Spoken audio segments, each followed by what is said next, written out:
Bom dia a todos. Vamos começar hoje a aula número 6 e chama a atenção que, primeiro vamos dar a parte da matéria correspondente à aula número 6 e depois iremos falar sobre um bocadinho sobre o trabalho prático. O primeiro trabalho prático está aqui enunciado, mas depois vou mostrar o primeiro trabalho prático com mais pormenor. Portanto, vamos primeiro começar com a aula propriamente dita. E a aula de hoje vai ser sobre imagens, essencialmente sobre imagens, representação de imagens no ecrã, os pixels, como é que isto se representa, o sistema RGB e como é que se fazem gráficos em Python. Okay? E depois no fim vamos fazer um cálculo de áreas pelo método Monte Carlo e mostrar a imagem correspondente. Okay? Portanto, vamos começar primeiro só com a representação de imagens no ecrã em geral, constituição do ecrã. Na realidade, o ecrã é constituído por pixels, Picture Elements, são os pontinhos na prática, que são representados aqui, nós estamos a ilustrar como quadradinhos, cada pixel é um quadradinho muito grande, mas na realidade eles são muito pequeninos, e está organizado em L linhas e cada linha tem C colunas. Na prática, pode ser, por exemplo, depende dos ecrãs. Há ecrãs com mais definição e há outros com menos definição, mas um exemplo é 768 por 1024. E um pixel há de ser uma coisa destas e é identificado com um par de números, o número da linha e o número da coluna. Portanto, este é o 00, este é o da linha 0 com a coluna C-1. Portanto, é a última, as colunas vão de baixo para cima. Portanto, esta é a coluna, é a última das colunas. E este é a maior das linhas. E esta é a maior das linhas, a maior das colunas. Isto é como as matrizes normais. Aqui estamos apenas a ampliar uma imagem qualquer, uma imagem só para verificar que existem aqui muitos pixelzinhos, que cada imagem que tem muitos pixels é formada por vários pixels com várias cores. Os pixels formam figuras geométricas, formam letras, números e eventualmente é possível fazer vários tons intermédios para tentar melhorar a imagem, que aqui, apesar daqui parece que se vê pior, mas quando a imagem é pequenina, quando os pixels são reais, parece que a imagem fica mais nítida. Depois, como é que se representa a cor? A cor é representada normalmente por três componentes primárias. Isto representa uma cor, é o nível de vermelho, o nível de azul e o nível de verde. Portanto, RGB quer dizer exatamente isto, vermelho, verde e azul, red, green e blue. No fundo, a cor correspondente corresponde a uma mistura destas quantidades de vermelho, verde e azul. E como é que é codificado? O codificado das quantidades vai haver um byte por cada componente. Portanto, um byte permite, se vocês se lembram, um byte tem 8 bits, portanto permite representar 256 coisas. Porquê? Porque é 2 elevado a 8.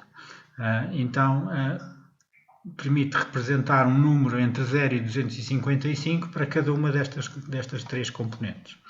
E na prática o que acontece é os três números representam a contribuição de cada uma dessas cores primárias e vai haver estes três eixos, um de vermelho, outro de verde e outro de azul. E, por exemplo, se nós tivermos um pixel com estes valores de red, green e blue, este aqui resulta num amarelo. Portanto, se este é o vermelho, se este é o verde, portanto, o vermelho vem para este lado, este é o máximo do vermelho, que há de ser deste lado, o máximo do verde há de ser para cima e por isso o ponto correspondente há de ser, portanto, se mostrarmos vermelho com o verde, vai dar aqui um amarelo. E este valor corresponde aqui a um pontinho. Portanto, se imaginarmos este cubo com tamanho 255 por 255 por 255, então qualquer combinação há de ser um ponto algures nestas cores e define uma cor possível. Se quiserem testar sigam este link. Este link é interessante só para experimentar cores diferentes e valores diferentes.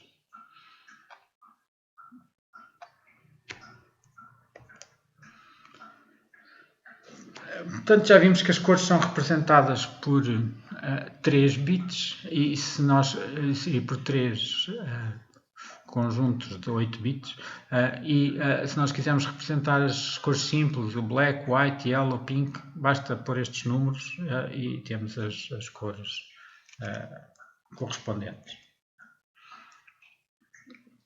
Como é que nós podemos manipular o ecrã? Okay? Portanto, aqui escreve-se o que é que acontece quando nós estamos a usar o ecrã. O CPU escreve bits na memória do vídeo. Existe uma memória de vídeo em que tem 3 bytes para cada pixel. E depois a eletrónica atualiza os pixels do ecrã, não sei quantas vezes por segundo, neste caso 50 e 60 vezes por segundo, e mostra o ecrã de acordo com as cores que foram definidas ali pelo código. Vamos ver então como é que se fazem gráficos em Python. E para fazer gráficos em Python é necessário usarmos aqui a biblioteca do matplotlib. Okay? E a biblioteca do matplotlib existe já disponível. Quando contém o Python é só dizer que se importa. Mas se quiserem saber a documentação, e uma documentação mais pormenorizada do que aquela que nós vamos dar agora, para fazer gráficos mais complicados, se quiserem, basta ir ali àquele site http://matplotlib.org. Para aceder à biblioteca, então, temos que importá-la. Como nós fizemos para o mat, qualquer biblioteca é assim. Quando era funções de matemática, fazíamos import mat. Aqui temos que fazer import matplotlib. É possível também indicar um nome mais simples para usar quando se acedem às funções, e nós normalmente usamos o PLT. Portanto, normalmente o mat, como veem, nós temos que fazer o import. E quando nós queremos o matplotlib, nós normalmente fazemos assim. E este tese PLT significa que, em vez de estar ali a escrever aquele nome gigante, que este é um bocadinho mais complicado do que escrever mat, não é? Escreve-se matplotlib e depois é ponto qualquer coisa, a função que nós queremos desta biblioteca. Mas assim, como fizemos as PLT, basta fazer PLT ponto qualquer coisa. O que é que acontece quando nós fazemos gráficos? Normalmente os gráficos, se nós não dissermos nada, os gráficos vão aparecer ali no terminal, ali naquela janelinha da direita, e isso não é muito bom. Nós queremos normalmente que apareçam os gráficos numa janela à parte. Por isso aquilo que vamos fazer, e que vocês vão fazer quando estiverem nos vossos computadores, não agora, para apresentar os gráficos numa janela independente, o que é que têm que fazer? Têm que ir lá acima, lá aos menus, e nos menus têm lá o Tools e as preferências, e escolhe-se depois dentro das preferências o IPython Console. Okay? Portanto, já agora posso tentar mostrar isto. Temos aqui o Python. Não vamos ver agora este código, não interessa, mas é só para ver que temos aqui nas preferências, temos Tools, temos Preferences, e dentro do Preferences, aquilo que queríamos era exatamente a IPython Console.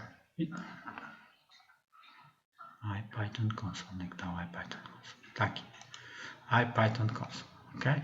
Depois, aquilo que nós vamos querer fazer vai ser, no painel Graphics, vamos selecionar Automatic na opção Graphics Backend.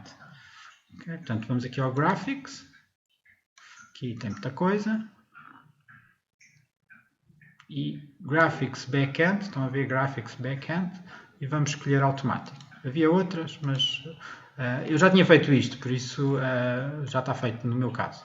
Mas no vosso provavelmente não está aqui como Automatic, está como Inline, porque o Inline é o que por omissão acontece. E quando está Inline, o que acontece é que um gráfico vem para aqui. vem para a consola. Mas nós não queremos o gráfico na consola, queremos o gráfico como uma janela à parte. Okay? E depois nessa janela dá para gravar, etc.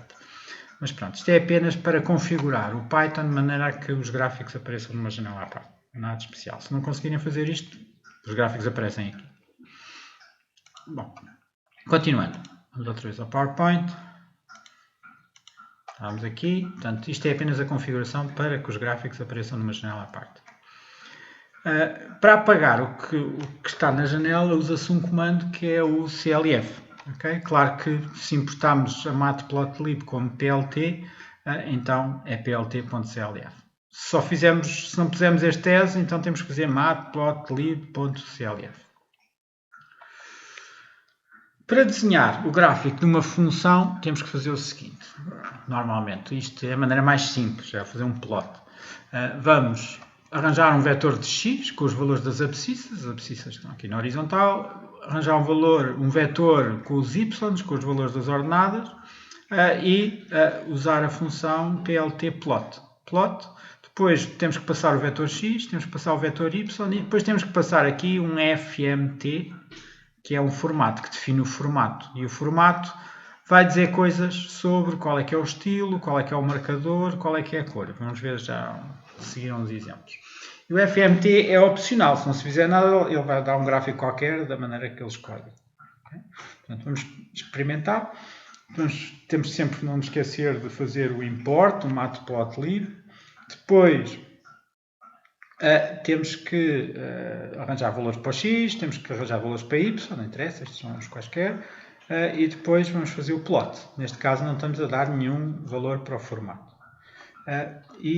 O que sai aqui é isto, não é um texto qualquer, mas na prática aquilo que ele produz é uma janela, se tivermos configurado as coisas como deve ser, uma janela em que ele faz um plot simples, muito simples, em que põe para 0, 0, põe este valor, porquê? Porque este é 0 e este também é 0, depois vai 1, dá 0.5, 1 dá 0.5, deve ser aqui, depois o 2 dá 1, 2 dá 1, lá está ele, o 3 dá 0.5 outra vez, 3 dá 0.5, o 4 dá 0 e o 5 dá 0.5. Pronto, ele vai fazer linhas retas entre os pontos que tens bem aqui definidos. Bom, e agora o formato. Nós não dissemos nada do formato, ele escolheu tudo por ele. Não fez nada, fez ali uns riscos azuis, não é nada. O formato tem 3 partes e mesmo assim são opcionais. Então, a cor, o marcador e o estilo. Okay? Quais são as cores? As cores, isto é apenas uns exemplos, porque se vocês forem aos manuais, têm imensas cores, imensas coisas que podem fazer. Portanto, agora é apenas abreviaturas de algumas que são usadas. O B usa-se para o blue, o G para o green, o R para o red, o para o vermelho, o Y para o yellow e o K para o preto. Os marcadores é como é que se vai representar os pontinhos, os pontos das curvas. Não é? Portanto, P aparece um ponto, O aparece um círculo, mais aparece um mais, vezes aparece um vezes e a estrela aparece uma estrela. E depois, que tipo de tracejado, tipo de linha é que vai ser desenhada? Se for só assim este menos, aparece a cheio. Se for menos, aparece a tracejado. Se for 2 pontos, aparece a ponteado. Se fosse traço-ponto, aparece traço-ponto. Okay? E se tiverem dúvidas, há aqui muitas. O auxílio, podem ver o help do plot. Do plot, plt plot.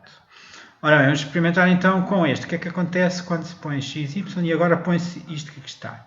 Reparem, o K vai dizer que é black, o vezes vai dizer que é aqui a estrela e o 2 pontos vai dizer que é ponteado.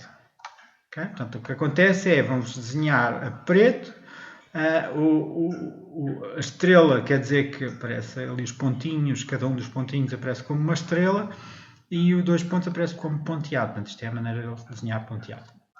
Se fizermos assim, R mais menos menos, portanto, R quer dizer red, mais quer dizer que aparece, em vez de estrela aparece mais, e ali os menos menos quer dizer que é tracejado.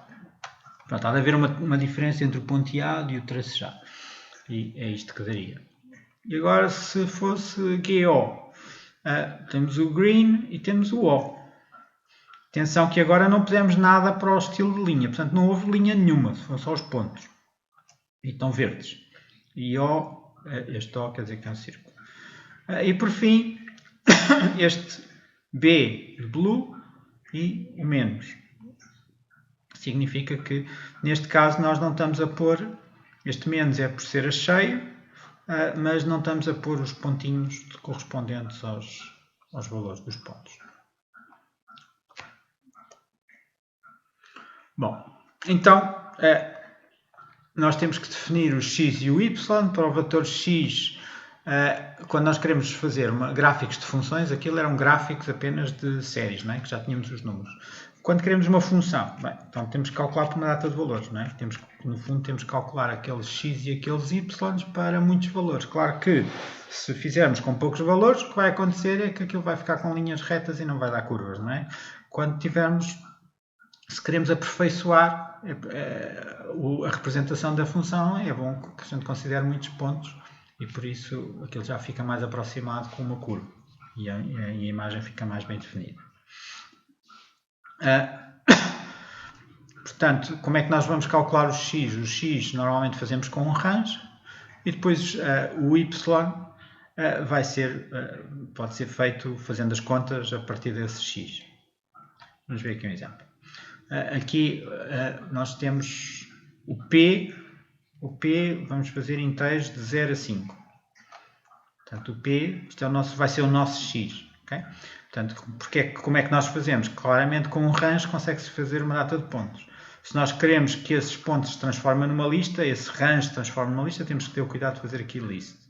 E aparece então entre 0 e 5. O 6 não é incluído no range. Okay? Isto é uma forma automática de fazer este P. Como é que nós queremos agora o X? Agora queremos, por exemplo, fazer o X. Este P não tem que ser necessariamente o X. Este podia ser já o X se a gente quisesse 0, 1, 2, 3. Mas nós não queremos. Nós queremos que seja 0, 0.2, 0.4, etc. Então vamos fazer de uma forma que aqui está escrito por compreensão, como se diz. Porque é uma espécie de um for, mas o for está dentro da própria construção da lista. Okay? Isto é o mesmo que a gente esteja a ler for A in P, então o resultado é A vezes 0.2. Okay? Isso quer dizer, este for A in P faz com que este A pequenino seja primeiro 0, depois seja 1, depois seja 2, 3, 4 e 5. E quando é 0, o resultado aqui é 0 vezes 0.2, dá 0. Quando é 1, dá 1 vezes 0.2, dá 0.2. E assim sucessivamente. Portanto, fica 0, 0.2, 0, 0.2, 0.4, 0.6, 0.8, 1. Portanto, isto é uma técnica de eu faço um range para fazer tudo e depois faço umas contas a partir desse range. E agora, uma vez definido o x, vamos calcular o y como o f de x. E mais uma vez pode ser feito também por compreensão. Se o x for isto, já temos. Vamos importar a matemática para fazer a função. E agora é a mesma coisa. Vamos também for x in x, o x para cada um dos valores de x, vamos calcular um valor do y. Okay? Este é uma função como outra qualquer. É o seno de x ao quadrado vezes π. Okay? Não é ao quadrado, que aqui não tem vezes. Portanto, é x vezes 2π. Portanto, é o seno de x vezes 2π. 2π vezes x. E se fizermos agora o plot, o que é que vai dar? Temos o x, temos o y, agora estamos a dizer que queremos vermelho e estamos a dizer que queremos atrasejado. Fica esta coisa esquisita, ok? Esta função. Porquê é que ficou esquisito? Ficou esquisito porque temos poucos pontos. Na realidade estamos só a considerar este ponto, depois aquele, depois aquele, depois aquele, depois aquele, depois aquele. Isto é muito pouquinho para fazer um seno, que é uma coisa redonda. Então, se aumentarmos a definição, temos que considerar mais pontos. E agora, em vez de termos o x, o p só com não sei quantos pontos, agora temos o p com 101 pontos na prática, entre 0 e 100. E agora vamos fazer o a com o x entre 0 e 1 na mesma. E, por fim, vamos calcular o mesmo y para estes pontos. e fazemos o plot, e o que vai acontecer vai ser completamente diferente. Okay? Agora já fica redondinho, porquê? E já agora também já pusemos o mais, que é para ver os pontos. E já dá redondinho, porque temos aqui 100 pontos, entre 0 e 1 para o x, temos exatamente 100 pontos. Podem-se pôr no mesmo gráfico mais do que uma função. Okay? Se fizermos vários plots sem interrupção. Vamos fazer outra vez a mesma coisa. Este é igual. Temos um S, que é um dos Y, o outro é um C. E agora vamos imprimir, vamos fazer o plot do primeiro, depois vamos fazer o plot do segundo. Fazemos vários plots e finalmente mostramos. Atenção que normalmente, ou ultimamente, este show não é preciso. Portanto, se omitirem isto, depende da versão do plot. Mas se omitirem isto funciona na mesma. Portanto, sucessivos plots vão ser feitos no mesmo gráfico. Se não quisermos, temos que apagar o gráfico antes de fazer um novo plot. E neste caso, o que estamos a dizer é que primeiro estamos a fazer este plot, menos ponto, é este, que está aqui, e o outro é apenas com os asteriscos que aparecem aqui. Um é do seno, outro é do cosseno. E estamos a sobrepor no mesmo gráfico. Portanto, este comando era opcional no Python.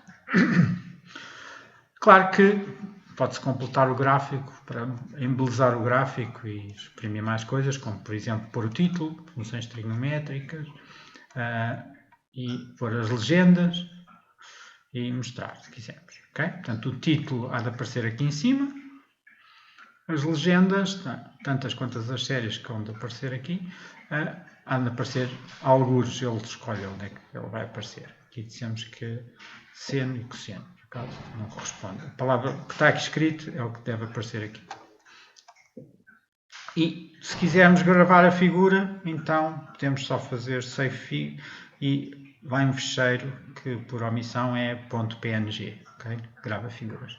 Também podem, como isto está normalmente, se conseguirem ter configurado o Python como deve ser, isto aparece numa janela diferente, lá na janela dá para fazer save. E o save depois pede o nome e pede essas coisas todas. Bom, gráficos, isto eram gráficos de pontos e linhas e agora vamos fazer gráficos de barras, são um bocadinho diferentes. Já não é a instrução plot, já é a instrução chamada, neste caso, bar. A instrução bar, o que faz é gráficos de barras. Portanto, é suposto ter um vetor com os valores de cada barra, é suposto ter um vetor com a legenda de cada barra, agora já são legendas, e para fazer um gráfico de barras é só fazer plt bar depois xv. Portanto, por exemplo, temos A, B, C, D, E, são as legendas, temos os valores para cada um deles, fazemos o plot e vai aparecer uma coisa destas. A, B, C, D, E e com os respectivos valores. Claro que podemos complicar um bocadinho e os gráficos podem ter várias dimensões e ser formatados, tamanho, posição, barras, título, legendas, nomes, eixos, enfim. Há uma parafernália de opções para fazer gráficos que convém verem nos respectivos manuais. E este é apenas um exemplo em que nós temos aqui duas coisas que queremos mostrar. Uma queremos mostrar a verde, outra queremos mostrar a vermelho. Vamos criar os valores para o X e para o Y. Neste X, atenção, é as posições da barra. O que nós estamos a dizer aqui é que há 5 barras. Calculamos os valores das posições do X. Para cada um deles, este número que aparece aqui é onde é que está o X, onde é que isto começa, se isto está mais para a frente ou está mais para trás.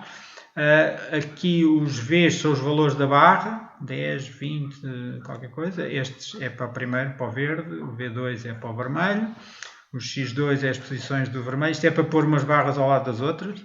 Reparem que esta vem mais para aqui.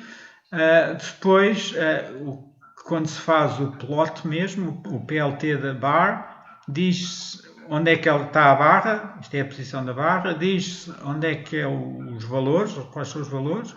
Depois diz-se qual é o tamanho da barra, neste caso é 0.3, Isto é 0.3. E depois diz qual é a cor cian, esta cor red de vermelho. Okay? Depois, aqui estamos a dizer qual é o nome de cada uma das barras, praticamente, que é este X. É diferente daquele exemplo em que só tinha uma barra, aqui temos duas barras e o nome é partilhado pelas duas barras. Depois temos o título, que vai lá para cima, temos a label daqui de baixo, da X, temos a label do Y, que vem para aqui, e temos a legenda, que há de aparecer alguns, ele é que decide aonde, ali teoria prática, e por fim ao show. Okay? Portanto, isto dá para fazer um gráfico deste estilo. Claro que há muitos pormenores aqui depois que podem ser modificados e só experimentando é que vale a pena ver. Bom, imagens. Aqui já vimos barras, pontos e linhas. Agora imagens assim em geral. Para desenhar uma imagem temos que fazer o quê? Temos que definir uma grelha retangular correspondente à imagem e a grelha é especificada por uma matriz M. A cada célula é atribuída uma cor e essa cor é definida pelas componentes RGB. Por exemplo, cor amarela é 110. Cor vermelha, ok. Agora, este RGB, estes números são percentagens, já não é até 255. 1 quer dizer 255. 0 quer dizer 0. Portanto, é um número entre 0 e 1 que representa a percentagem relativamente a 255. Depois, cria-se um objeto com uma função listColorMap da biblioteca Colors, que irá corresponder a um dicionário de N cores. Ou seja, nós vamos definir primeiro um dicionário de cores e depois atribuir a cada posição desta matriz M um valor, um apontador para uma cor respectiva. Portanto, o objeto é especificado por uma matriz de N linhas, uma para cada cor. Com 3 colunas corresponde à contribuição destas cores primárias. São valores destes. E, portanto, a 0 há de estar na posição 0, a 1 na posição 1, etc. Depois, quando quisermos fazer uma matriz, vamos ter que definir, então, a matriz com um inteiro de 0 até o tamanho desta matriz para cada elemento. E cada elemento ficará com essa cor. E depois, para desenhar, é só ImShow e fica desenhado. Em que se tem que referenciar aqui o respectivo código de cores. Exemplo. Então, o que nós queremos vamos importar este listColorMap, vamos definir cores. Neste caso são 3 cores, esta é green, esta é red e esta é yellow. Portanto, reparem que agora não é até 255, é entre 0 e 1, aqui foi puras, mas podia ser 0.5 ou 0.7, qualquer coisa. E era uma mistura disso. Mas queremos só o verde, o vermelho e o yellow. Isso significa que o verde há de ser o número 0, o vermelho há de ser o número 1 e o yellow há de ser o número 2. Porquê? Porque é o índice correspondente à paleta de cores. Depois a imagem. Agora vamos fazer uma imagem. Uma imagem é uma matriz em que tem uma matriz, quer dizer que tem linhas e tem linhas, uma linha, 2 linhas, 3 linhas, 4 linhas, e colunas, neste caso tem 5 colunas. E cada posição, cada elemento da matriz tem um número que pode ser ou 0, ou 1, ou 2. Se for 0, quer dizer que essa posição vai a verde, se for 1, quer dizer que vai a vermelho, se for 2, quer dizer que vai a yellow. E se queremos, quando dizemos que é esta imagem, estamos a criar esta imagem na realidade. Esta matriz, não é? A primeira linha tem 0, 0, 1, 1, 1. Portanto, o 0 é o verde, o 1 é o vermelho. Portanto, 0, 0 há de ser verde, verde, vermelho, vermelho. E esta a seguir, 0, 2, 1, 1. 0, 2, 2, 1. Portanto, o 2 é amarelo. E aqui é a mesma coisa. E a última é 0, 0, 1, 1. Okay? Portanto, o que é que isto vai acontecer? Quando nós criamos isto, vamos fazer um ImShow imagem, usamos a matriz e usamos este map, usamos esta biblioteca para ir buscar as cores, para definir um mapa de cores, a paleta, e agora dizemos que quando chamamos o ImShow usamos esta paleta. E o que acontece é que vamos ficar aqui com uma espécie de uma bandeira de Portugal. em que a granularidade estes são grandes quadrados. Porquê? Porque a matriz é muito pequenina. Se nós quiséssemos isto mais pormenor, podíamos fazer uma matriz muito maior e cada quadradinho era muito mais pequeno. Okay? Mas na realidade vai aparecer uma imagem destas. Isto, como veem, dá para definir qualquer quadradinho, qualquer cor. E fica sempre um retângulo. Bom, vamos então passar à parte seguinte, que é um exemplo de um problema, que é o cálculo das áreas pelo método de Monte Carlo. Pronto, o que é que são os métodos de Monte Carlo? Os métodos de Monte Carlo são usados para... recorrem a números pseudo-aleatórios para calcular coisas, praticamente. O que é que são números pseudo-aleatórios? Números pseudo-aleatórios são sequências de números que parecem aleatórios, mas na realidade não são. Mas é muito difícil de os reproduzir, apesar de é a nossa aproximação melhor que nós temos de números aleatórios.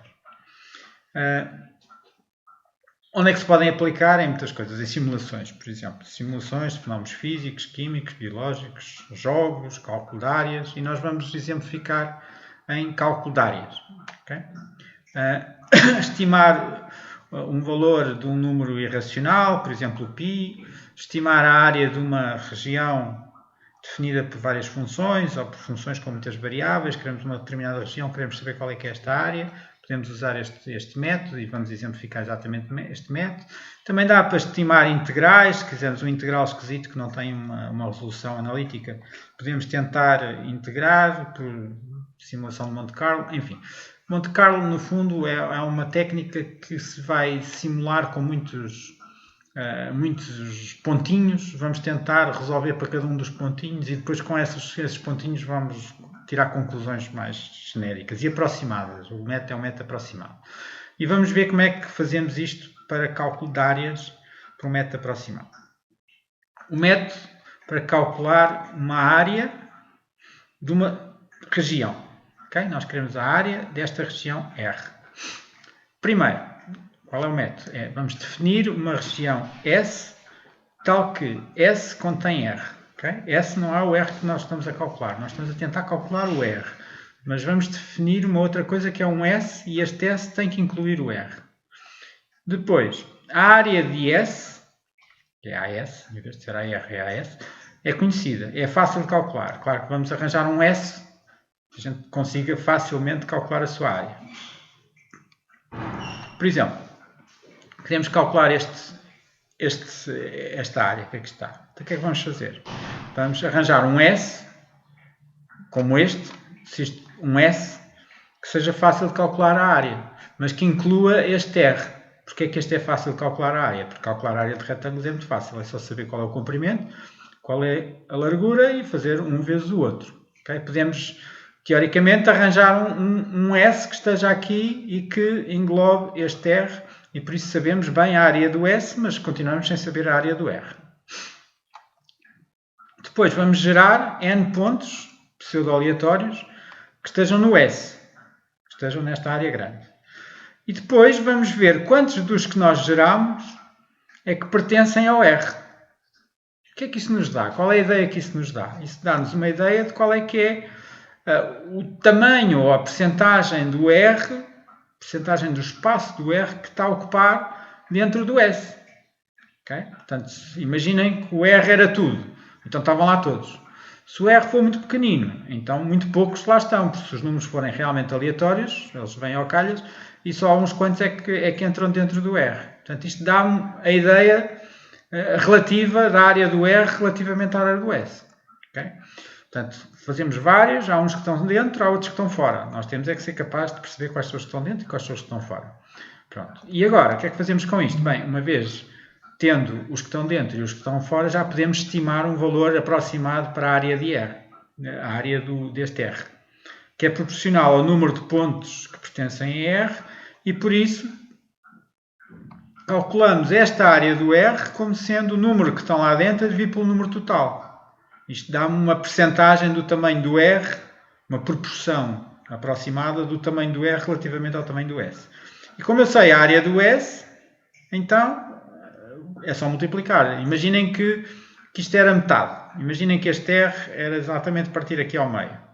Então, se eu fizesse ao calhas, o que é que acontecia? 50% vinha para um lado, 50% vinha para o outro. Portanto, os que caíam dentro da área que eu queria calcular eram 50%, é 0,5. Então, a área que eu queria calcular seria 0,5 vezes a área do S. Como eu sei calcular a área do S, então era só fazer as contas, era só multiplicar a área do S vezes 0,5. Isso dava-me um valor aproximado. Na realidade, mesmo que isso fosse certinho, fosse aqui metade, com números aleatórios, eu não tinha garantia que metade iam para um lado e metade iam para o outro. Aquilo era, às vezes iam mais para um lado, outras vezes iam mais para o outro, mas se eu fizesse muitos pontos, isso tendia para que fossem mais ou menos iguais, se realmente os números fossem realmente aleatórios. Bom, então é claro que os resultados são melhores quando o S é uma região R que está lá quase sempre contida, ou seja, este S é tão pequeno quanto possível, e o N é grande. O N, que é o número de amostras, o número de pontinhos que eu vou calcular, o N é grande. Se eu for só com um pontinho, não chego lá. Se for com milhares de pontinhos, já vou me aproximar melhor. Okay? Portanto, temos que terem atenção que isto é sempre um resultado aproximado. Isto não será um resultado 100% certo. Bom, números pseudo-aleatórios. Temos uma biblioteca do Python, que se chama random, e que disponibiliza funções para gerar números pseudo-aleatórios. A função random retorna reais pseudo-aleatórios uniformemente distribuídos no intervalo 0,1. Portanto, nunca sai o 0 nem nunca sai o 1, portanto é um intervalo aberto. E claro que com isto nós podemos fazer num intervalo qualquer. Se só fizermos random, vai dar um número entre 0 e 1 sem estar no 0 nem no 1. Se fizermos random vezes qualquer coisa, vai dar um número entre 0 e B. Se esse qualquer coisa for o B. Com o B, queremos que o B seja maior que 0. Se quisermos um número entre A e B, então temos que fazer A mais B menos A vezes esse número aleatório. Portanto, isto é uma técnica de obter um número em qualquer intervalo que a gente queira. Número uniformemente distribuído. Se quisermos inteiros, aqui são reais. Se quisermos inteiros, então também temos uma função que é randint, com números pseudo-aleatórios uniformemente distribuídos entre A e B, e aqui já inclui o A e já inclui o B. Portanto, agora são inteiros. Okay?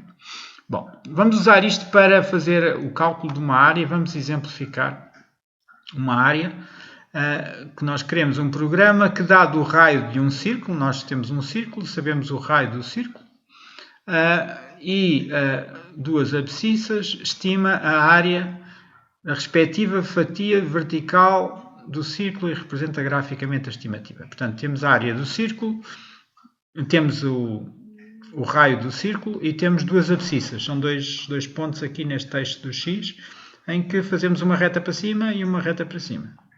Pronto. E o que queremos é perceber qual é que é a área aqui, que esteja dentro do círculo, mas esteja só aqui entre estas duas retas. Portanto, queremos esta área que aqui está. Portanto, não há nenhuma fórmula direta para fazer isto. Quer dizer, pelo menos não a vamos usar. E vamos usar o método Monte Carlo para calcular uma estimativa desta área.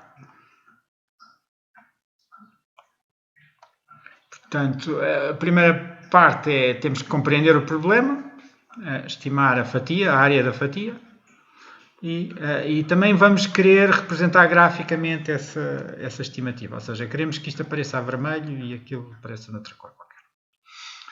Qual é que é o algoritmo? Nós vamos fazer uma região S, a tal S, lembram-se que a tal S que é aquela que inclui a área que nos interessa. Qual é o S que nós vamos querer? Nós vamos querer que o S seja este quadrado que aqui está. Portanto, nós temos um círculo, o círculo tem raio R, está aqui o círculo tem raio R, que era um dos dados, nós só queremos a área entre A e B formada por todos os pontos que estão dentro do círculo e entre A e B. Uma coisa esta área que aqui está. Se nós fizermos um retângulo aqui, podíamos fazer melhor, podíamos só fazer um retângulo entre A e B. Mas não, mas se fizermos um quadrado aqui, que aqui está, vamos dizer que o quadrado, esta região S, é entre 0 e 2R e entre 0 e 2R. Okay? A área desta é óbvia, é 0, 2R vezes 0, 2R, é lado vezes lado, não é? Portanto, é 2R ao quadrado. Portanto, o tamanho disto é 2R, o tamanho disto é 2R, a área fica 2R ao quadrado. E agora, geram-se N pontos distribuídos em S, uniformemente distribuídos em S. Portanto, ao calhas. Vamos gerar N pontos aqui dentro. Contam-se quantos pontos pertencem a este R. Portanto, se gerarmos não sei quantos pontos, vamos ver quantos é que calham aqui dentro. E aqui dentro quer dizer entre A e B e também dentro do círculo. E depois a área para este R vai ser estimada entre esse K pontos a dividir pelos N pontos que nós geramos, vezes a área do quadrado, que é 2R ao quadrado. Como é que contamos os pontos? Bom, quando se geram os N pontos, para gerar os pontos, são os pontos entre 0 e 2R, e o Y também tem que estar entre 0 e 2R. Quais são os pontos que nos interessam? Contar, os do K. São quando o X é maior do que o A, maior ou igual, o Y é menor ou igual ao B, e tem que estar dentro da circunferência. Estar dentro da circunferência será o X menos este pontinho, que é o centro da circunferência, o valor do X no centro da circunferência, que é R, e o Y menos o valor do Y no centro da circunferência, que é R. Portanto, a circunferência está centrada em RR. E este ao quadrado mais este ao quadrado terá que ser menor do que o raio ao quadrado. Okay? Portanto, se tudo isto for verdade, então satisfaz ele estar dentro da região R. Se uma das coisas for falsa, então ele não está de certeza dentro da região R. Bom, então vamos lá abordar este problema. Vamos começar, então, o que nós queremos é a estimativa da área de uma fatia vertical de um círculo com a representação gráfica. Qual é a entrada? O que é que tem que entrar? Tem que entrar o raio, tem que entrar o valor do x da esquerda e o valor do x da direita. E ainda vai ter que entrar um número que é o número de pontos a gerar. Okay? Portanto, isto depende de tudo. Isto é uma aproximação e a aproximação é tanto melhor quanto maiores forem os pontos. Mas nós temos de dizer quantos pontos é que vamos querer usar para fazer esta aproximação. E depois vamos experimentar com vários pontos, vários números para ver quais são as diferenças nos resultados.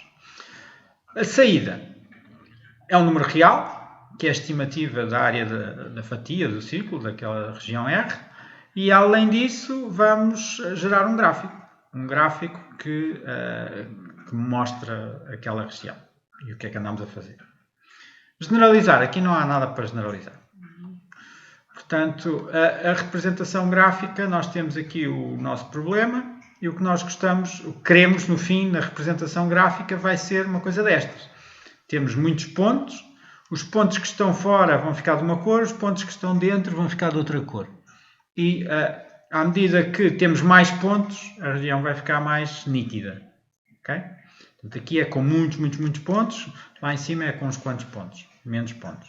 Okay? Portanto, o que interessa é que a azul vamos pintar as coisas que não estão dentro da região e a vermelho vamos pintar as coisas que estão dentro da região, os pontos.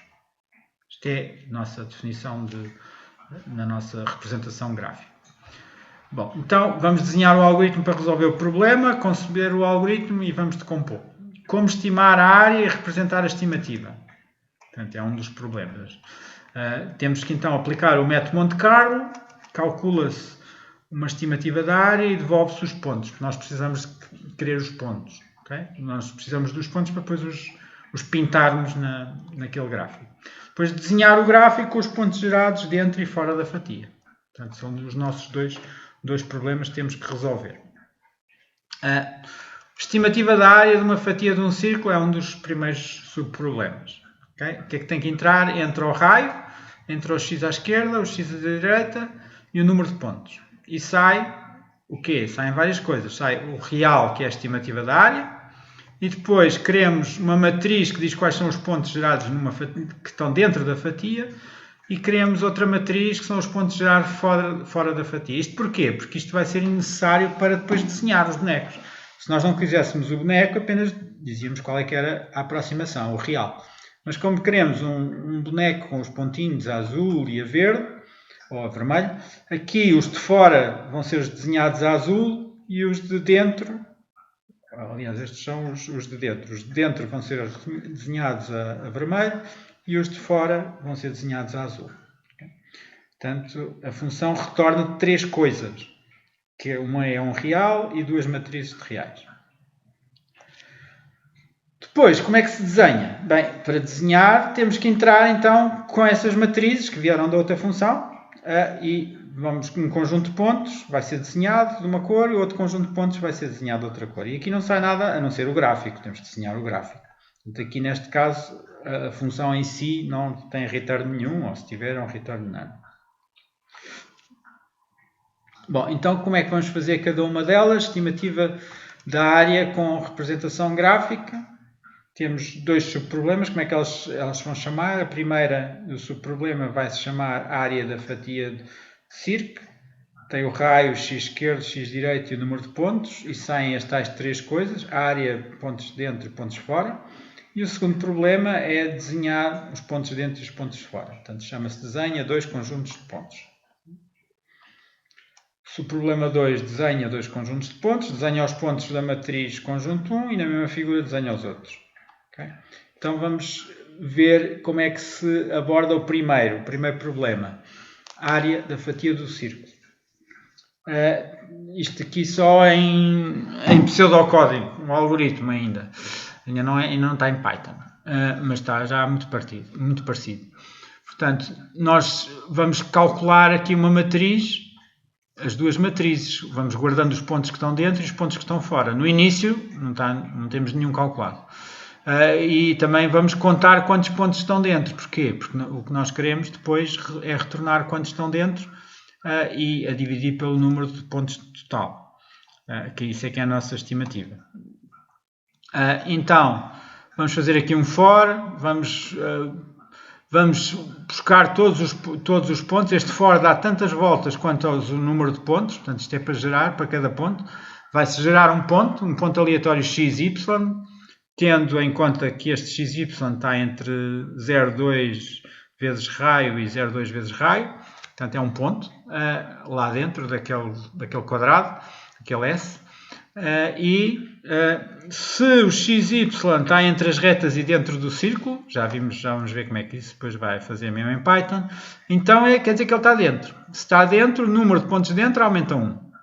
E acrescenta-se este ponto à matriz dos pontos dentro. Se não, quer dizer que está fora. Já não contamos, mas acrescentamos à matriz dos pontos fora. Depois, no fim de tudo, damos a estimativa da área. Lembram-se que a estimativa da área era o número de pontos dentro dividido pelo número total de pontos, vezes a área do quadrado, e a área do quadrado é 2 vezes o raio ao quadrado. E depois temos que dar também a lista, ou a matriz dos pontos dentro e a matriz dos pontos fora. Para o desenho, vamos ver depois como é que se faz os desenhos. Vamos ver agora em Python que as funções podem retornar mais do que um valor, ou então não retornar valor nenhum. Portanto, aqui estão exemplos em que na primeira função íamos retornar 3 valores, 3 coisas, portanto era um real e 2 matrizes, e na outra não se retornava coisa nenhuma. Quando não se retorna coisa nenhuma, podemos retornar aquele valor que diz coisa nenhuma, que é o none. É um nome especial para isso. Quando não existe return, ou então quando se faz return none. Uma função pode retornar um objeto quando se faz return de uma coisa qualquer, e esta coisa é o tal objeto. Ou então pode retornar vários objetos, quando se faz um return e tem-se vários objetos separados por vírgula. Portanto, uma expressão, vírgula, outra coisa, outra, N objetos neste caso. No nosso segundo problema, como é que nós resolvemos este segundo problema? Este segundo problema é muito simples, é desenhar 2 conjuntos de pontos com cores diferentes e temos uma matriz para o conjunto 1 e uma matriz para o conjunto 2. Na primeira linha estão as abscissas e na segunda linha estão as ordenadas. Okay? Portanto, se for assim, então primeiro apaga-se o gráfico, isto é só para quando fazemos várias vezes isto, não estar sempre a escrever na mesma janela. Então, depois vamos calcular os pontos como pontos a vermelhos, os primeiros são os vermelhos e os segundos são os azuis. Então, é dizer este que é o x e este que é o y. Okay? E a matriz tem que estar de maneira que na primeira e na segunda linha estejam abscissas e as ordenadas respectivamente. Só isto. Depois, temos que fazer o outro problema, que é como é que se calcula a estimativa da área. E como é que se calcula a estimativa da área? Agora vamos primeiro mostrar a documentação só. Estima a área de uma fatia vertical. Atenção que aqui tem que estar com o raio, o x esquerdo, x direito, número de pontos. Aqui falta 2 pontos. E usa-se o método Monte Carlo e pronto. É a descrição daquilo que tínhamos visto. E agora vamos fazer aquilo que nós queremos, que é, primeiro, o número de pontos que está dentro, vamos inicializar a 0. Depois, os respectivos pontos, vamos inicializar com uma matriz vazia. Lembrem-se que aqui estão os x e que aqui estão os y, portanto, esta matriz não tem absolutamente nada. E os que estão fora também é a mesma coisa, também não há x nem há y. O diâmetro, estamos a fazer o diâmetro como 2 vezes o raio, a área de fora é o diâmetro ao quadrado. Pronto, isto é apenas... Depois vamos fazer um for em que vamos aos números dos pontos e vamos calcular. Aqui, cá dentro, é que vamos calcular quantos números de pontos dentro existem e vamos também atualizar aqui os pontos dentro e os pontos fora. No fim de tudo, vamos retornar esta área que é o número de pontos dentro dividido pelo número total vezes a área de fora. E vamos retornar também os pontos dentro e os pontos fora. Tudo isto vai ser calculado aqui dentro do for. Vamos mostrar agora o que é que está dentro do for. Okay? O for é uma coisa destas. Vamos fazer um range entre 0 e o número de pontos. O que é que isto faz? Isto anda número de pontos vezes. Portanto, começa com 0, depois 1, 2, 3 e acaba no número de pontos menos 1. Bom, para cada uma das vezes, para cada ponto, o que é que ele vai fazer? Vai descobrir um x e vai descobrir um y. Como é que descobre um x e um y? Vai fazer o random. Este random sozinho vai dar um número entre 0 e 1. Se multiplicarmos por diâmetro, vai dar um número entre 0 e diâmetro. Vai ser um número desse. E o x e o y também a mesma coisa. Portanto, temos aqui números gerados aleatoriamente. E agora vamos ver se está dentro ou se não está dentro. O que é estar dentro? Estar dentro da região de interesse é dizer, é maior do que o x, é maior do que o x esquerdo, o x é menor do que o x direito, e agora, o x menos o raio ao quadrado mais o y menos o raio ao quadrado é menor do que o raio ao quadrado. Okay? Portanto, está dentro da circunferência. Esta barrinha aqui é para mudar de linha, porque senão não cabia, ficava muito para ali. Não esquecer aqui dos 2 pontos. E agora, dentro deste if, temos que contar mais um, porque se entrou dentro do if é porque está lá dentro. E se está lá dentro, vamos pôr na matriz dos dentro. Vamos meter o x na linha 0 e o y na linha 1. Portanto, as linhas estão a aumentar. Agora, quanto aos fora é a mesma coisa. Se falhou aqui, se não está dentro, está fora. Então, se está fora, vamos pôr no sítio fora. Não contamos nada porque não nos interessa. E agora vamos implementar o algoritmo, resolve e testar. Vamos testar neste caso. Já agora, o algoritmo geral, o que chama as duas funções, faz exatamente isto. Portanto, tem estes inputs, que são os normais, e vamos fazer a área da fatia do círculo e dá esta área, dá os pontos dentro, dá os pontos fora e depois vai desenhar pontos dentro e os pontos fora. Portanto, vai juntar as duas funções, uma a seguir à outra e no fim vai retornar a área, que é o número final. Portanto, vamos testar com alguns valores. Vamos fazer o raio 3, o esquerdo é 2 e o direito é 5. E o número de pontos é 100. E vamos chamar esta função e vai fazer estes pontos. Claro que se vocês fizerem, a dar outros pontos. Dá 100 pontos. E reparem que aqueles vermelhinhos estão lá no meio e os azuis estão fora. E a aproximação desta coisa são 16,92. Vamos fazer outros testes. Agora é a mesma coisa, só que vamos escolher mais pontos. 5.000 pontos. E quando 5.000 pontos acontece isto. Okay? Neste caso já há muito mais pontos.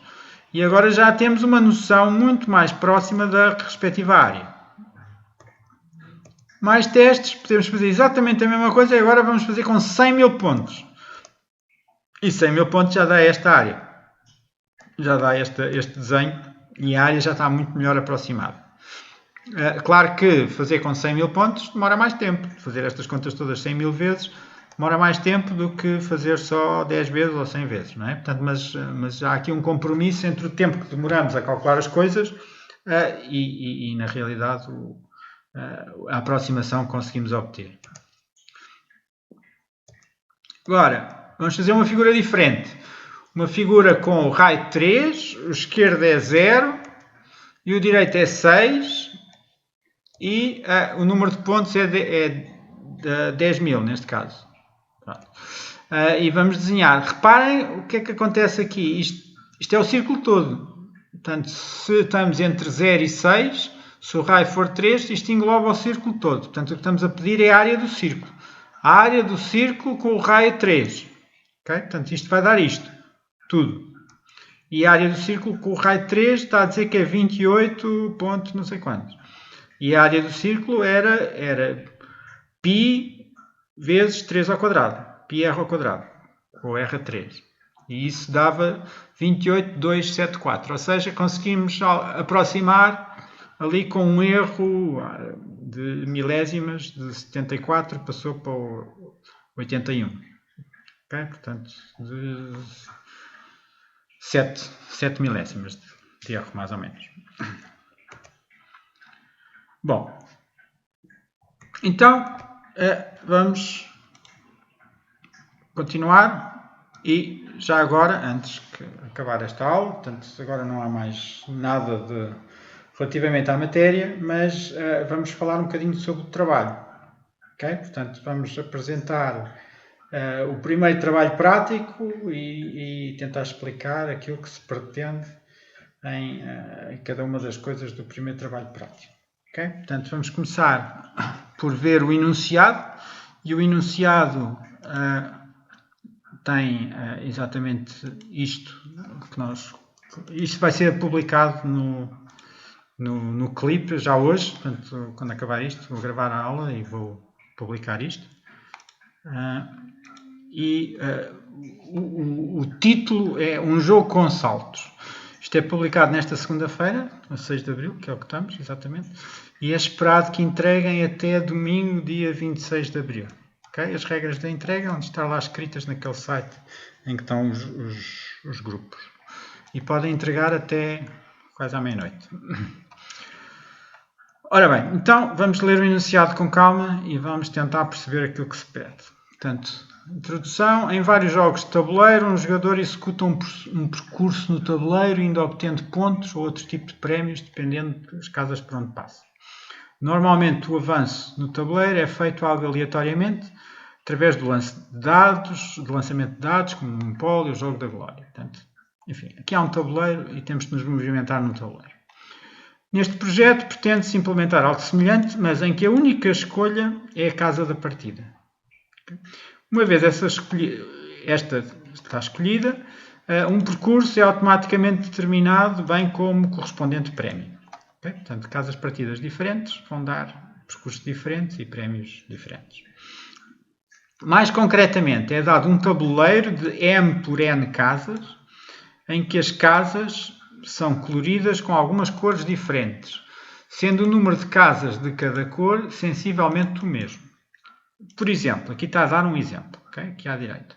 No tabuleiro representado na figura tem a dimensão 4x4. Atenção que isto é apenas um exemplo e o que se pede para vocês é vocês fazerem um problema genérico em que isto tem que funcionar para qualquer dimensão M por N. Okay? Mas se forem 4x4 tem 16 casas. E as 16 casas estão coloridas com uma de 3 cores. Tem o vermelho, o verde e o azul. Cá estão elas. Adicionalmente, a cada casa está lá um número inteiro, como está ilustrado na figura. Okay? Este é o 3, 9, 8, isto tem a ver com a tal pontuação. Okay? Portanto, uma coisa é mexer, é como é que se faz um percurso, e outra coisa é qual é os pontos correspondentes a esse percurso. Dada uma casa de partida, um percurso é obtido por saltos sucessivos para a casa mais próxima da mesma cor, até se visitarem todas as casas dessa cor. O valor de um percurso é o que se obtém pela soma dos valores de cada salto, calculado como o quadrado das diferenças entre as marcas da casa de partida e da casa da chegada do salto. Okay? Vamos ver. No exemplo da figura, se se começar nas casas com coordenada 2, 2, o que é coordenadas 2, 2? Atenção, as coordenadas começam no 0. Okay? Portanto, 2 quer dizer a linha 2, que é esta, a linha 2, e a coluna é 2, que é esta coluna. Portanto, a 2, 2 será aqui. Okay? É uma casa vermelha, vem a cor vermelha. O percurso obtém-se por saltos consecutivos para as casas vermelhas. Portanto, um percurso, nós começamos numa vermelha, então temos que percorrer todas as casas vermelhas. Como é que se percorrem todas as casas vermelhas? Vai-se mais perto e mais perto. Portanto, daqui, qual é a casa mais perto? É esta que está aqui. Portanto, vai-se para esta. Portanto, quando está na 2, 2, vai para 3, 1. Vejam que está na 3, 1. Depois, a mais perto desta, já não pode voltar para trás, a mais perto desta é esta, 2, 0, 2, 0. Depois, a mais perto desta será esta, 0, 0. Okay? E termina nesta, que é 0, 3. Portanto, o percurso foi daqui para aqui, para aqui, para aqui, para ali. Okay? Portanto, quando se começa de uma cor, tem que se percorrer todas as da cor e tem que se ir mais perto em mais perto. Já vamos ver o que é que quer dizer mais perto, porque pode ser ambíguo. Não é? Claro que se começasse por verde, o que é que acontecia? Tinha que ir a mais perto. Se eu começasse aqui neste set, tinha que ir mais perto, mais perto, mais perto, mais perto e ia por ali. Okay? Se começasse na azul, também teria que uma qualquer, por exemplo esta, ia para ali, para ali, para ali, para ali, para ali e depois para ali. Okay? Portanto, eventualmente, existe sempre um percurso, começando numa cor, existe um percurso que vai para todas as casas dessa cor, escolhendo sempre a mais perto, a mais perto, a mais perto. Okay? Então, os valores do salto, quanto é que vale um percurso? Portanto, isto é apenas como é que se obtém o percurso, mas quanto é que vale? Os valores do percurso são, portanto, se nós começarmos aqui, relembrem que começámos na 2, 2 e que fomos para a 3, 1, certo? 2, 2, vamos para a 3, 1. O que é que aconteceu? Passámos de 4, o valor era 4, passámos para 2. Então, qual é o valor do percurso? Vamos fazer a diferença entre 2 e 4, portanto, faz ser 2 menos 4, ser 4 menos 2, tanto faz, e fazemos ao quadrado. Okay? Portanto, e 2 menos 4 dá menos 2, ao quadrado dá 4. Portanto, o resultado é 4.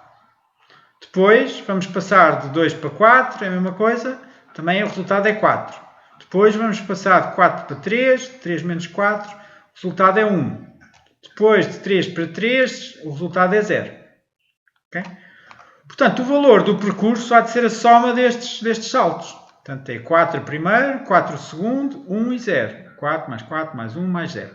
Okay? Somamos isto tudo, o percurso fica com 9. Okay?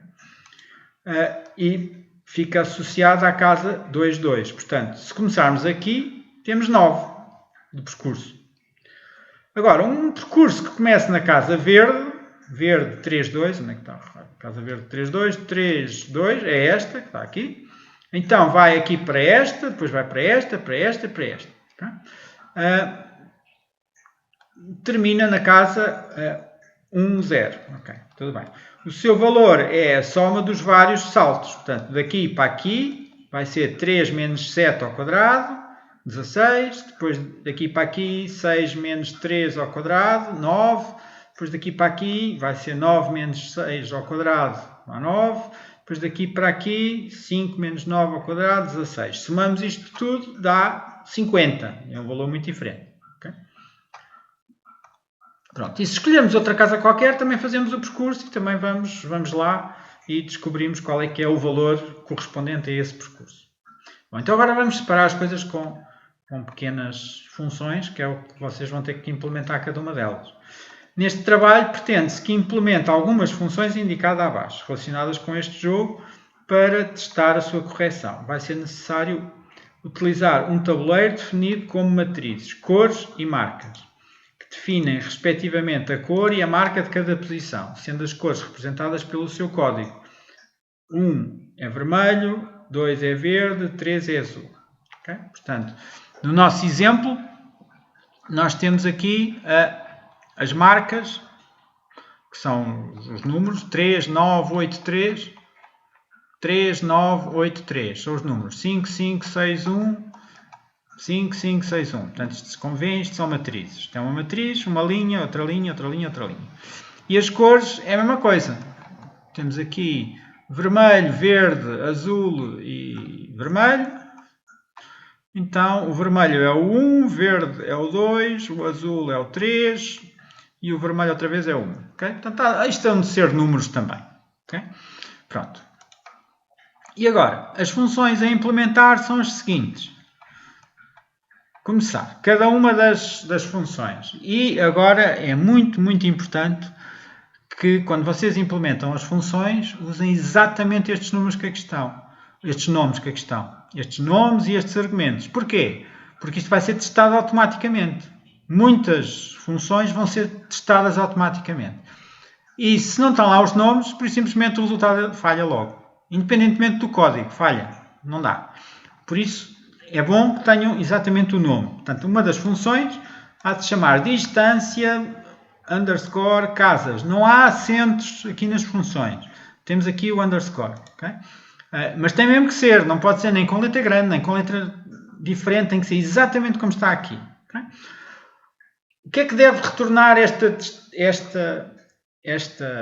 função? Devia retornar a distância entre duas casas com coordenadas P1 e P2. Okay? Portanto, este P1 e P2 são as coordenadas. Por exemplo, agora vamos aqui com exemplos. Distância, portanto, as coordenadas são estes tuplos. Okay? Portanto, 0, 2. Este é para o X, este é para o número da linha, o número da coluna. E este aqui é o outro tuplo. Então, o que é que nós queremos? Nós queremos retornar 5. Porquê? Porque é uma distância euclidiana. Okay? Portanto, porque é que isto dá 5? Dá 5 porque se nós fizermos as contas, na realidade, deverá dar 5. Okay? Porquê? Isto é muito parecido com aquilo que nós tínhamos feito para a distância de um segmento. Um segmento de uma reta. Temos 2 pontos, valor de x, valor de y do primeiro ponto, valor de x, valor de y do segundo, e não é mais do que fazer a diferença entre os x fazer ao quadrado, diferença entre os y fazer ao quadrado, somar estas diferenças e fazer a raiz quadrada final disto. Okay? Isto está a dar uma distância. Okay? É uma das possibilidades de fazer isto. Aqui está outro exemplo. Isto é a raiz de 10, não interessa. A função é independente do tabuleiro utilizado e deve funcionar com quaisquer coordenadas que sejam números inteiros não negativos. Okay? Isto tem que funcionar para qualquer coisa. Portanto, isto é uma primeira função que têm que implementar. Outra função que têm que implementar, que se chama mesma cor. Mesma cor. Entra uma cor e entra aqui cores. Okay? Retorna uma lista de tuplos com as coordenadas de todas as células do tabuleiro cores. Já agora, este cores que está aqui é uma coisa deste estilo. Claro que é genérico. Não precisa de ser n por n e não precisam de ser estas cores. O que é que ele tem que ver? Tem que ir àquelas posições, ver as coordenadas que têm a mesma cor. Portanto, se a mesma cor, no nosso exemplo, mesma cor 1 de cores, vamos ver neste cores, onde é que estão os 1s. Os 1s estão aqui, aqui, aqui, aqui e aqui. Okay? Portanto, o resultado, qual é que vai ser? Vai ser a coordenada deste, que isto é o quê? 0, 0. A coordenada deste, que é 0, 0, 1, 2, 3. Este é 2, 0, 1, 2, 2, 0. Este aqui é 2, 0, 1, 2, 2, 2. E este aqui é 3, 1. Okay? Ou Se vocês virem, 0, 0, 0, 3, 2, 0, 2, 2, 3, 1. Okay? Isto porque procurámos a vermelha, mas podíamos ter procurado qualquer outra. Podíamos ter procurado a 3, podíamos ter procurado a 2. E o que ele necessita é de ir buscar um vetor, uma lista, em que tem estes tuplos que indicam as coordenadas que batem certo com a cor que nós perguntamos. Portanto, são as da mesma cor. A ordem dos elementos na lista pode ser diferente. Portanto, não é necessário que seja por esta ordem. Esta é a mais natural, é vir da esquerda para a direita e de cima para baixo. Mas pode ser outra qualquer. A seguir, outra função. Casa mais próxima. Casa mais próxima. Okay? Portanto, isto, casas. Entra aqui a posição, dada uma lista de casas. Temos casas com um conjunto de coordenadas casas, retorna às coordenadas da casa que estiver mais próxima. Mais próxima de P, claro. Em caso de haver duas casas da mesma cor, à mesma distância de P, considera-se mais próxima a que tiver maior primeira coordenada, que é o X. E em caso de persistir um empate, portanto é a linha, não é? E em caso de persistir um empate, considera-se mais próxima a que tiver maior segunda coordenada, que é a 2. Que é a coluna. Por exemplo, de entre as casas que aqui estão, a mais próxima de 1, 1. Portanto, é a casa 2, 1. Okay? Porquê? Que é uma distância 1. Portanto, 2, 1 tem uma distância 1. Portanto, é só ali o número da linha que aumenta. Né? Pois todas as outras casas estão a maior distância. A casa 0,2 está a uma distância raiz de 2. Raiz de 2 é mais ou menos 1,4, que é maior do que 1. E a casa 1,3 está a uma distância 2. Portanto, aquilo que tem que ver é ver a distância deste P, a cada uma das outras que estão nesta lista. Portanto, isto é uma lista também com várias posições. E como já implementaram aqui a distância, está aqui a distância entre duas casas, não têm que fazer mais do que ir a cada uma delas e ver a respectiva distância. E vamos escolher a que tiver a distância mais pequena. Mas pode haver empates. O problema é que pode haver empates. E tem que resolver esse problema dos empates. Por exemplo, se o P for um 1 na mesma, mas agora tiver estas três possibilidades. Então, nestas três possibilidades, existem duas que estão a igual distância. Que é 1, 2... e 3, 2. Okay? Então, aliás, o P já não é o mesmo. O P agora é 2, 1. É 2, 3. Okay? 2, 3. Neste caso, a função vai retornar o quê? Portanto, se houver duas possibilidades, pode haver duas ou mais, vamos escolher aquela que, o critério de desempate é este, que tiver a maior primeira coordenada. Entre esta e esta, a que tem maior primeira coordenada é esta. Esta tem 3, esta tem 1. Okay? E por isso o resultado é 3, 2, nunca é 1, 2. A primeira coordenada é 3, é maior do que a primeira coordenada que é 1. Finalmente, neste exemplo, agora o P é 3, 1. Estamos à procura e vai dar duas casas, que pode ser o 2, 0 e o 2, 2. Neste caso, como a primeira coordenada é igual, temos que ir à segunda coordenada. Então, entre 0 e 2, vamos escolher o 2, que é este. Então, o resultado vai ser a casa 2, 2, que a segunda coordenada é maior do que a outra. Resumindo, temos que dar, para estes vários casos, são estes resultados, os resultados respectivos. Okay? Portanto, isto não é mais do que implementar uma função que se vá vendo para cada... temos aqui uma lista de casas possíveis. As casas são pares de coordenadas. Temos aqui uma posição, que também é um tuplo de coordenadas.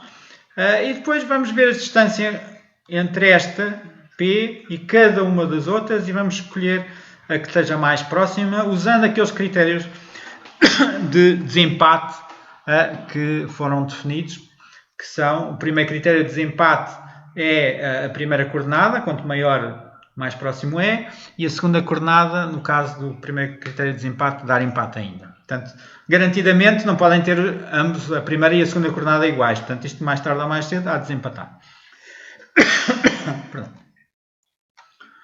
O percurso. Outra função. É a quarta função. Esta chama-se percurso. Tem inicial e tem as casas. Okay? Retorna uma lista com uma sequência das casas visitadas num percurso que começa na casa inicial e prossegue com saltos sucessivos para cada uma das casas até visitar todas. Cada salto é feito sempre para a casa mais próxima e que ainda não esteja incluída no percurso, claro, não podemos andar para trás. Não é? Note que a casa inicial não faz parte da lista das casas. Okay? Portanto, estamos já a assumir que a casa inicial não faz parte da lista das casas. Para que isto é usado? Isto é usado quando nós temos uma inicial e essa inicial há de ser uma determinada cor, havemos de ter que descobrir aqui quais é que são as outras casas da mesma cor. E depois um percurso vai ser tentar descobrir qual é que é a sequência de casas que ele vai percorrer. Aqui o exemplo que nós damos, se começamos em 2, 2 e temos todas as outras casas, neste nosso exemplo, onde é que está? Aqui 2, 2, cá está, 2, 2, são as vermelhas, portanto todas as outras casas vão ser esta, qualquer que seja a ordem, não interessa. Então,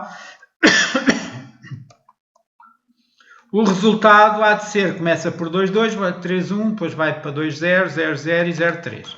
Ou seja, vamos aqui, daqui 2, 2, vai para 3, 1, vai 2, 0, 0, 0 e 0, 3 é o percurso todo. Portanto, é o resultado, é o percurso todo.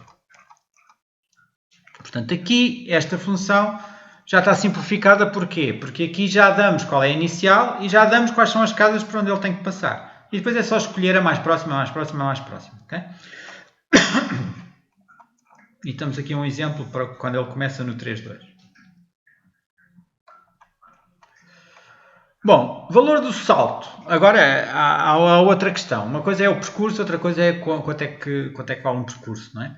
Portanto, para isso temos que calcular uma função simples que é o valor do salto. Quanto é que vale saltar de uma posição para outra posição? Portanto, temos aqui como input as duas posições e temos aqui os valores das posições todas e retorna o valor do salto da posição P1 para a posição P2 como num tabuleiro com as marcas, desta maneira.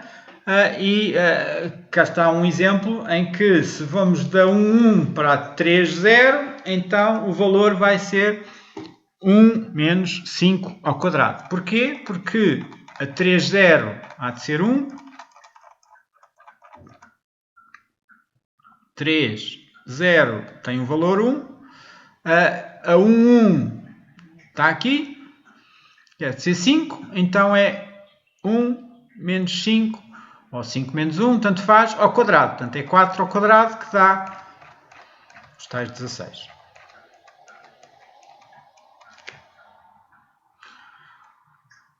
E pronto, e este é apenas dar esse número. Portanto, o resultado há de ser exatamente 1 menos o outro ao quadrado. É só ir buscar os números. Depois, o valor do percurso. Uma outra função. Agora já temos um percurso. Okay. Um percurso que tem uma sequência de casas e tem o tal tabuleiro com as marcas. E retorna o prémio correspondente ao valor do percurso. O valor do percurso vai ter que ser ir saltando, por cada salto ele vai buscar aqui um valor do salto e vai somando todos. Okay?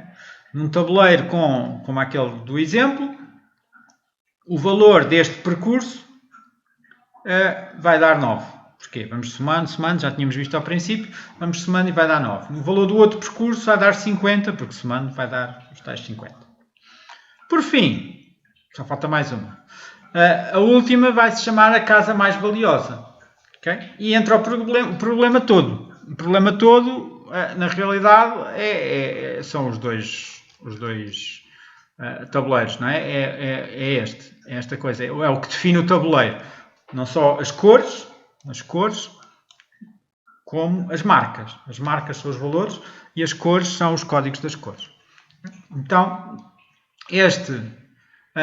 casa mais valiosa vai dar um par constituído por uma lista de casas da partida que conduzem a percursos com maior valor e por esse valor.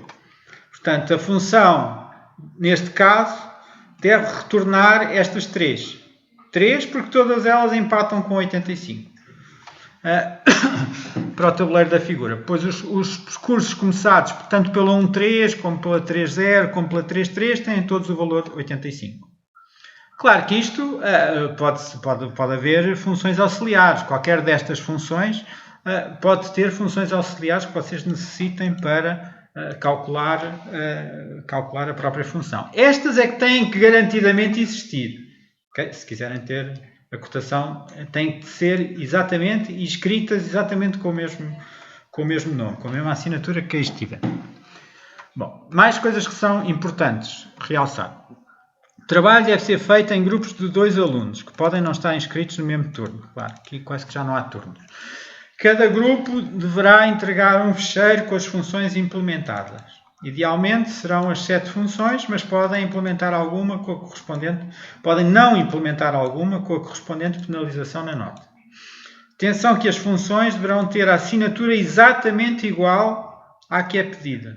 Nomeadamente, os nomes das funções devem ser em minúsculos e não devem ter quaisquer acentos. Tenham cuidado com isso, ok?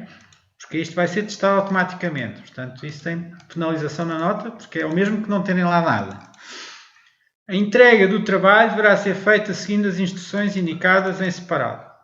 Vamos lá estar as instruções. As funções implementadas deverão ser testadas o mais exaustivamente possível e, no mínimo, com os exemplos do enunciado. Okay? A classificação do trabalho tem em conta não só a correção do código das funções, mas também a qualidade do código apresentado, nomeadamente a sua estrutura e facilidade de leitura, medida em aspectos como a documentação das funções, portanto, não se esqueçam da documentação das funções, a escolha do nome para as variáveis, isto não é qualquer coisa, não é XPTO para todas, e a decomposição adequada dos problemas. Portanto, há umas funções que chamam outras. Nós fazemos uma função que é a distância e essa é para ser usada noutras funções. Não é para sempre que queremos calcular a distância, pomos lá a fórmula da distância outra vez. Portanto, é preciso estruturar isto o melhor possível. Este trabalho cobre a matéria dada sobre funções, listas, vetores, ciclos e condições. Além do material das aulas, a documentação do Python e o livro de texto serão umas boas fontes para estudar o que precisam para resolver estes problemas. Okay? Portanto, é este o enunciado, é isto que se pretende, depois devemos falar mais um bocadinho sobre isto, mas, por enquanto, é essencialmente isto. Já agora, vai ser também disponibilizado um fecheiro Python que vou mostrar agora. Ora, cá está, um fecheiro Python em que vocês vão ter possibilidade de testar exatamente aquilo que foi dado no enunciado. Ou seja, está aqui um fecheiro de Python em que está já definida a tal tabela com as marcas, com aqueles numerozinhos, 3, 9, 8. Deixa-me cá só verificar se estou a mostrar o que estou. Ok, certo. E depois as cores, cá estão, naquele exemplo do enunciado. E existe aqui, foi implementada uma função que faz exatamente testes aleatórios, não são aleatórios, são aqueles testes que estão lá definidos no enunciado. E o que é que nós temos aqui? Os testes e o resultado que devia ser. E aqui está a escrever quais é que são os testes para a função de distância, para a mesma cor, para a casa mais próxima, para o percurso, etc. E o que é que vocês vão ter que fazer? Vocês não têm que fazer nada. Isto é apenas para vos auxiliar a perceber se estão a fazer as coisas como deve ser ou não estão. Portanto, pelo menos estes testes deviam dar todos bem. Como é que se vê se os testes dão bem ou não? Não é mais do que pôr este código junto com o vosso programa. Está aqui uma solução do programa, claro que não vou mostrar. O que se vai fazer a seguir vai ser, o que vocês podem fazer é fazer aqui o F5. E o F5, o que é que vai acontecer? Ele faz os testes e vai escrever para cada teste se o teste está ok ou não. Atenção que o teste estar ok para este exemplo não quer dizer que esteja ok em geral. Nós não vamos fazer testes com este exemplo. Vamos fazer outros testes com outros tabuleiros, com outras cores e com outros resultados, como é óbvio. Mas aqui o que nós fizemos neste exemplo foi 2 testes para a distância. E o que estamos a dizer é que a distância, se o input for este, o resultado há de ser este. Se o input for este, o resultado há de ser este. E agora, aqui está a escrever-se, está a fazer o teste e está a verificar se está ok ou não. Eu dei aqui um exemplo em que não está bem, ok? Que é no último. No último, o resultado devia ser 1,330,33,85. E aqui deu uma coisa completamente disparatada, diferente, ok? Portanto, o resultado, ele está a dizer, na casa mais valiosa, o teste 1 não está correto, ok? O que é que vai acontecer quando nós formos avaliar o trabalho? Uma das coisas que vamos fazer, e não é a única avaliação, porque também vamos ler o código, ver se tem comentários, se está bem escrito, etc. Mas uma das avaliações são testes automáticos. E o que vamos ter é aqui, para cada uma destas funções, vamos ter aqui uma data de inputs e outputs correspondentes. E depois é só verificar se está a bater certo ou não. Está bem? Não vão ser estes. E o facto destes estarem a bater certo não quer dizer que quando a gente faça os nossos também batam certo. Portanto, não tem a garantia de, se estiver tudo ok, que também estão. Isto serve para chamar a atenção a várias coisas. Uma delas é quando está aqui alguma coisa errada.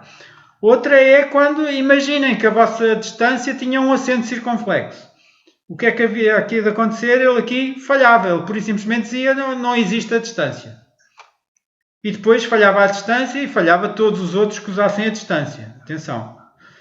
E por isso, aqui dá para ver se vocês estão a escrever bem ou não estão a escrever bem as próprias funções. Ok? Pronto. Não tenho mais nada para dizer. Por hoje é tudo. Entretanto, amanhã vai haver aula teórico-prática normal. Neste caso é sobre a ficha 5, acho eu. Sim, 5. Ou não, 6. Já é a ficha 6. E pronto, se entretanto tiverem dúvidas, perguntem qualquer coisa, mandem mail, podem já usar a próprio Hangout se quiserem, enfim, comuniquem de alguma maneira e pronto. E força, eu vou pôr isto tanto a gravação desta aula como o próprio enunciado e como também a aula 6, vou pôr tudo no clipe e tem disponível toda essa informação. Muito obrigado.